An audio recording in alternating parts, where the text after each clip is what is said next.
Hi, we're the Smiths. I'm Clint. I'm Ashley. I'm Chandler. I'm Shelby. I'm Anna Grace. I'm Jaden. When I was in 8th grade, we went on a mission trip to Malawi, and I really developed a passion for kids over in Africa. And I think there was 2 kids in particular that really caught my heart, and that really made me have a desire to have a little brother. When I came home, the first person I talked to about everything was my mom, and just how much of a desire I had to reach those kids and to have an impact on their lives. So when Chandler talked to me about that, I felt like God was really speaking to me about it, but it seemed really scary and I wasn't really sure, and I felt really comfortable with my life the way it was. So I wasn't super open to it, but did hear his heart. And as a child, you want to listen to what your children are saying, and you have a desire to meet those things that God has put on their heart, but I didn't really want it at all.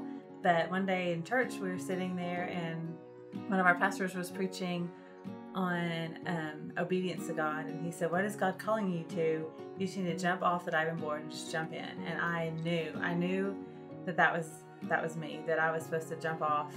And so I mentioned, without telling my husband, because I knew if I told him or any of my family, then they would be all in and we would be set up. And I wasn't quite there yet. I was just kind of taking this small jump.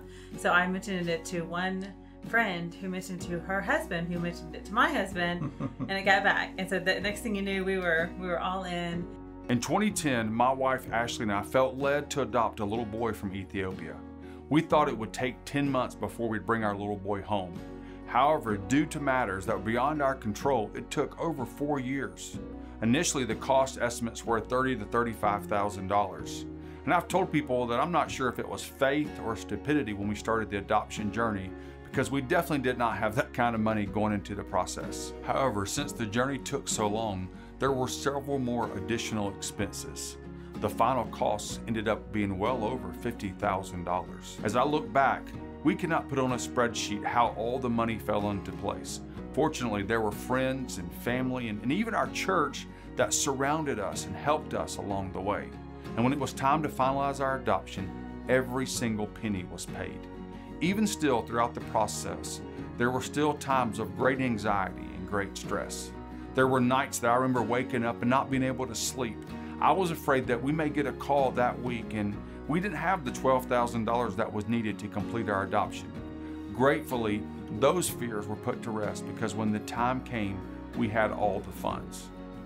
After our adoption was finalized, my wife and I talked and we prayed about whether we would do this all over again. This little guy, Jaden, had changed our lives and our family for the good. Looking back, it was worth every sleepless night, every single penny spent, and all the anxiety waiting. My wife and I both had said that we would have sold everything we owned and done whatever we needed to do to get our boy home.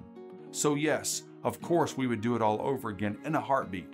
However, after much praying and talking, we decided that we did not feel we should adopt again for several reasons. But our love for adoption was still strong. Our desire was to continue to be a part of adoption in some way, but we weren't sure what it would look like. And then we came across these statistics. Do you know that at any moment, there are over 7 million people that are contemplating adoption? Of the 7 million people that contemplate adoption, only 2% actually adopt a child. And the main reason people do not adopt is the cost to adopt. But if these families contemplating adoption would go through the process, there would be no more orphans in the world. So we knew we couldn't just sit back and not help families that had a desire to adopt. As my family and I continued the adoption conversation, our passion for adoption grew stronger. I reminded my wife a time in our adoption journey that we will never forget. It was on our first trip to Ethiopia. We were required to travel to Ethiopia twice. And on our first trip, the main purpose of this trip was to finalize the adoption in the Ethiopian court system. During this time, we got to meet our little boy and spend several days with him. It was incredible, the love that we had for this little guy instantaneously. But unfortunately, we had to leave him in Ethiopia while the paperwork and passport was finalized. Words cannot express the sadness we felt on this day that we had to leave our 2-year-old little boy at his orphanage. I'll never forget this moment. We had said our final goodbyes and walked down the stairs to our car. And as our driver pulled out of the orphanage driveway, I looked up to our little boy's window. And in that window, the curtain was pulled back. There our son was looking out the window. He watched us pull away. And with tears pouring down our face, we waved goodbye to him. It broke our hearts to leave him. And this memory will forever be etched in our minds. What UnOrphaned Foundation is all about is never leaving a child there in that window. We want to help every single child get to their forever family. And that's why UnOrphaned Foundation exists. Because we believe that every child deserves a family and no child should be left staring out of the window.